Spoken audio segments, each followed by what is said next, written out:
na na na na na na na. Bam bam. Oh na na na na na na na na na. Bam bam. Oh na na na na na na na na na. Bam bam. Oh na na na na na na na na na. Dig it up. Oh na na na na na na na na. Dig it up. Oh na na na na na na na na na. Bam bam. Bir bam bam bir bam bir de. Bir bam bam. Bir bam bir de. Bir bam bam bir bam bam bir bam bir de. Bir bam bam. Bir bam bir bam bam bam bam bam. Bir bam bir de. Bir bam bam. Good day, everyone. Welcome to another episode of Home and Away Jamaica, where we connect Jamaica and the diaspora. Today we have with us Mrs. Rose Bennett Cooper, Chairman of the Rent Assessment Board. Hi, Rose. How are you? Welcome to our show. I'm very good, thank you, and I'm so good, happy to be with you this morning. Thanks for asking me. Rose, we're happy to have the Rent Assessment Board on our program once again. The landlord and tenant relationship is a very topical one. We've had a number of questions from our last show, and we believe, particularly for many of our viewers, both in Jamaica and abroad, that this issue is one that just can't be ventilated enough. And so, we're very happy to have you join us. What we want to do is focus today on some amendments that are in the pipeline for the Rent Restriction Act. And in particular, in our last discussion, we've acknowledged that the legislation and their historical reasons tends to favor or weigh to the benefit of the tenant. Yes. And many landlords find this imbalance egregious and in some instances inequitable. So what I want to ask you then, Rose, is can you, in your experience, identify for our listeners some of these hot button areas presently in the Act and how these amendments propose to address these areas? An excellent, I think, starting point would be to consider the title of the Act. It's called the Rent Restriction Act. The moment you hear that title, you say, Lord, something is going to restrict me, tie me up, prevent me from doing what I want to do. And so one of the proposed amendments is to change the name. So it will be called the Rent Act instead of the Rent Restriction Act. But the truth is that this act is about restrictions, because the two primary focus or intentions of this act is to restrict how much can the landlord charge for rent, and under what conditions can the landlord recover possession of the property. So the restrictions are primarily to restrict rent and to restrict recovery of possession. And so that starting point tells many persons that this is about protecting the tenant and not really the landlord. And then there are some tricky issues when you think of what's in the Act, what the common law says, just generally, what can the landlord do, what can the tenant do? Think of, for example, a vexed issue of security deposits. That's one of the questions that's asked so often. Can I charge security deposit? Is it legal? Is it illegal? There are many tenants who will say, I ain't going to pay none because there's nothing in the law that requires me to pay it. And then the landlord said, but if you don't pay it and I have a problem, or you leave the place and it's damaged, it needs to be cleaned up or fixed up, or you owe me rent, I have no recourse. I'm going to have to go through a prolonged process of suing you to get any money to help to deal with some of the problems you've left behind. So that's really the thinking behind why would you want to charge security deposit and whether you can charge it. So right now, the Act does not specifically permit you to charge a security deposit. In fact, the Act says that if you charge a sum that seems to be like a penalty or a sum in addition to rent, it is unlawful. Many persons, therefore, when it is tested in court, the court would look at persons would have to try and prove to the court that the sum that I'm charged is not intended to penalize the tenant. It's not onerous. So the court look at how much do you charge, what is the relationship of the sum that you charge to the rent that is actually being charged. And where some landlords are charging 6 months rent and security deposit, and it has happened, it does happen, the court has found this to be unlawful. So the proposed amendment is that security deposit will be defined in a manner so that you can know how much to charge, what it can be used for, and how to refund. So there will be guidelines. And the intention is that you can now charge the security deposit would be 1 or 2 months rent, dependent on whether the property is going to be rented furnished or unfurnished. So if it is furnished, you can charge 2 months security deposit, unfurnished 1 month. And how does the tenant get it back? When does the landlord keep it? At the end of the tenancy, the intention is that the landlord holds this and then refunds it in full at the end of the tenancy. But what if when the tenant leaves and mash up the place, or they have not maintained it in a fairly decent condition, you have to do some major painting or major cleanup? Then what the landlord would have to do now, within a month after the tenant departs the premises, the landlord would check to see whether the money is to be used, whether the place needs to be cleaned up or fixed up, or whether there's rent outstanding, and set off the security deposit against those matters. And then the landlord would be allowed a 30-day period within which to make these determinations. And at the end of 30 days would be providing to the tenant either the security deposit in full or a statement showing what that sum was used for. And the balance, if any, is to be refunded to the tenant. So there will be some clarity for the tenant as to how much can be charged, what would be lawful, and some clarity for the tenant whether or not I'm to get back all my money at the end, and some clarity for the landlord. How can I use the security deposit? Do I have to refund any of it? The tenant leaves owing 3 months rent, and you had 2 months security deposit, you set off the 2 months against the rent, you still would have to go after the tenant to try and recover the outstanding rent. Then there's also the vexed issue of recovery of possession. Because now, if you want the tenant out, you've given the tenant notice, and that tenant has decided, boy, me know say yes, I must leave at the end of December, but I can't do that because I can't find anywhere that the rent is consistent with what I am paying now. Yeah. Numerous excuses.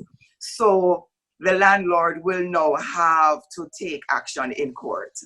And depending on the circumstances, judges are more likely than not to give the tenant some additional time to stay. The difficulty for the landlord is that even if the tenant owes 6, 7, 8, 10 months or 1 year's rent, the court may still determine that the tenant should be given an additional 2 or 3 months. So the proposed amendment is that if the matter is before the court and the tenant owes 12 months rent, 10, 8, whatever number of months rent, the court should only be permitted to allow the tenant more time to stay if all the back money is paid up.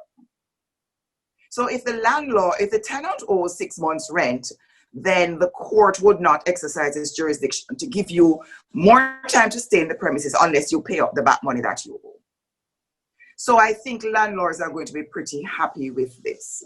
And one thing that is another factor that's also being considered in terms of the recovery of possession is to allow the rent board to also deal with that. Because right now, your rent board has functions of your parish court. So all matters that you could take to court to deal with the landlord and tenant relationship, you can also come to the rent board for those matters. All of them, except for recovery of possession. So the amendments would now allow the rent board to also deal with the recovery of possession. And why is this important? The rent board tends to move much faster. So you would file your matter in court to get money that is owed for outstanding rent, or the tenant has damaged the place. You rented the place with furniture. It was rented furnished. And you need to, you know how it goes. You walk into the place, the tenant has gone, the chair mash up, the microwave is missing, and you now need to sue to recover some monies to deal with some of this damage.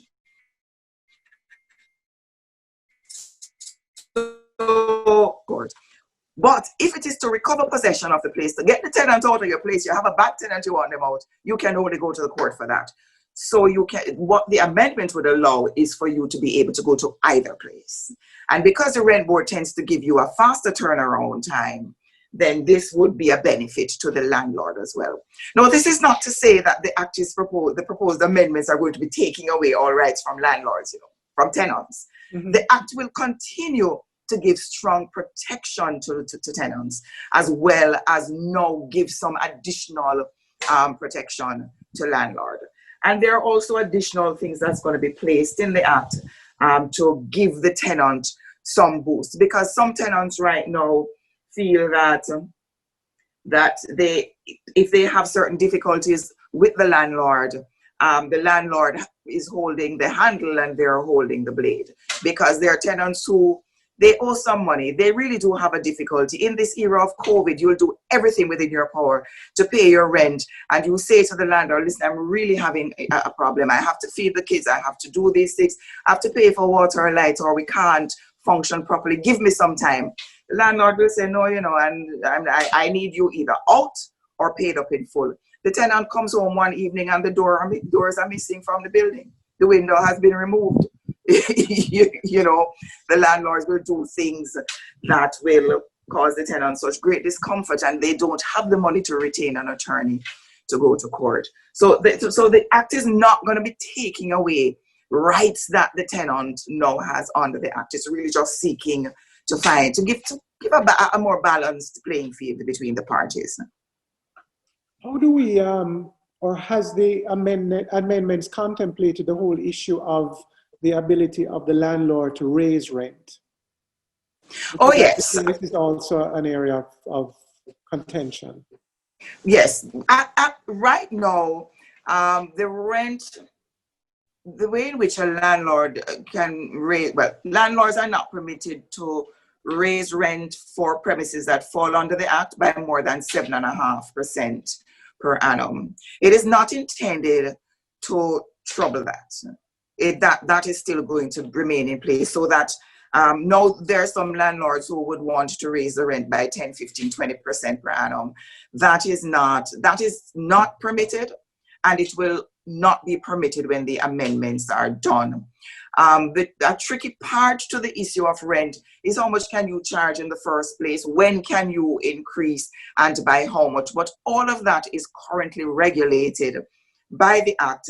The difficulty is that many tenants are not aware of their rights where that is concerned. So that's going to have to be a lot of public education to advise tenants, these are your rights. Because even though we are taking a lot of steps to get that done now, there are times when I listen to queries from even attorneys, I realize that the information is not sufficiently out there so that persons know that these are the rights that you now have, and this is how you can prevent the landlord. These are the things that you can do to stop the landlord from increasing the rent twice per annum or by more than 7.5% per annum.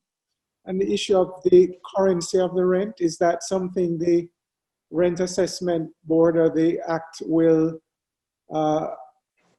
decide to take on? It's, I think, something that's a little silent at this point. I'm not sure if I'm clear on what you mean by the currency of the rent. There are rentals in US dollars, for example. Oh, that's a very interesting one. Because there, as I said before, the rent board, or maybe I did not say it sufficiently clearly, the rent board is also, I hear the matter in the capacity of a judge. So any orders or decisions that we make has the same force under the Act as the order of a court. It is recorded at the relevant court, parish court registry, and dealt with in the same manner. Now, when matters come before me and the rent is charged in US dollars, unless the person who is charged the rent is objecting to it, I don't trouble that issue, because you very often enter into contracts with the landlord as tenant, and the landlord says to you, I want my rent paid in US dollars, and you agree. So if that is what you agree to, then it would not be reasonable halfway through to say, "Sure, me can't bother, because I don't have enough money in my US account, so it's too much hassle. I'm not gonna be paying in rent in J dollars." Now, the landlord may not have a difficulty with that if when they try to use those funds to get US dollars, they get the same amount as they would had the tenant paid in US dollars. No, that's perhaps a little convoluted. The short answer is that the legislation is silent on that. When it is raised before me, I take the position that there is nothing in Jamaica that allows us to deal in any other currency but Jamaican dollar currency. So that is what you ought to do. However, if you entered into contract agreeing that this is how you will be paying the rent, then you ought to continue paying in US dollars. So that's basically how I deal with it when it comes to you generally then try not to disturb an arrangement that is made between two parties who would have had an opportunity to determine the nature of the agreement that they're entering into, and the pros and the cons. So, there's some argument, or an argument could be made that someone entering into a US dollar agreement would actually be incurring more than that 7.5% increase, where the value of the Jamaican dollar depreciates over that particular period. So it would be really left to that person either to renegotiate or determine what their recourse is for exit in that. Absolutely, because if that's where you started by negotiating that I will pay US, and you decide to change midstream because you think there's an unfair advantage, financial unfair advantage to the landlord, then you ought not to be allowed to do that. And one of the reasons why I would not trouble something like that, it is not dealt with in any way in the Act. So where there are matters that are specifically stated in the Act, where the Act says you have to do this or you ought not to do this, then those matters we treat it in a particularly strict manner. But where it is not set out in the Act and the common law does not, there are no precedents that say that it ought not to be done in this way. Then what we do is to look to the contract between the parties. You can't contract outside of the legislation, but you can enter into contract on other matters where the legislation is silent. Silent, clear. The matter of short-term rentals. So we've seen a rise in the predominance of short-term rental, specific platforms, Airbnb being the most known and popular. Is this a jurisdiction that the Rent Restriction Act will have some direct determination on, or will those types of arrangements remain, within the existing purview? That's a powerful, wonderful, excellent, most brilliant question. And it is one that many countries all over the world are still struggling with. To the extent that short-term rentals sometimes are for 2 days or 1 day or a week, we will have to be very careful how we regulate that under the Rent Act. But the intention is to have the Rent Act, to have short-term rental fall under it. It just deals with rental. But it is very clear that whether it's short-term or long-term, it is rental. So to that extent, it does fall under the Act. But it is also a tourist matter. And it is also one where it's an international discussion happening between countries. And so when you have a group of persons coming from one country coming into Jamaica and they're staying at a particular location, they're staying on the North Coast, or they're staying up in the hills in Blue Mountains in a villa or two, but they're staying for a 3-month period, then it is very clear how the Rent Act can regulate that.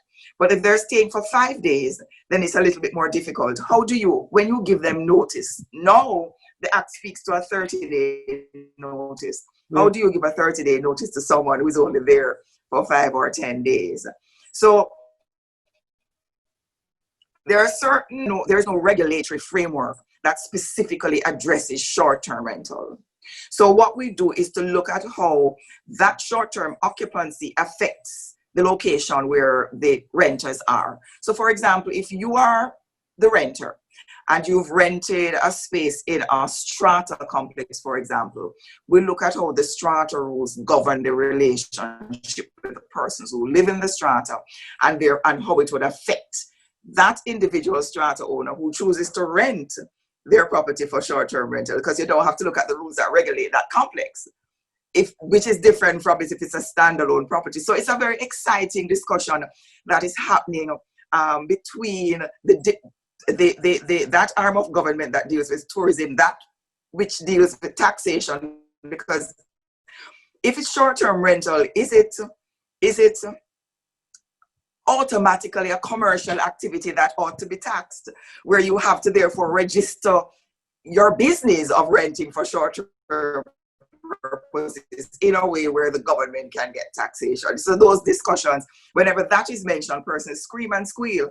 But these are discussions that are necessary, that are taking place.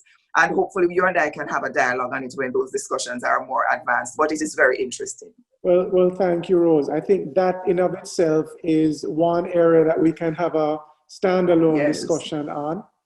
I want to thank you again for sharing your dearth of knowledge on this particular very topical area. And I'm sure our listeners and our viewers will also be equally gratified. Thanks again. Thanks for joining us at Home and Away Jamaica. And we'll speak to you soon.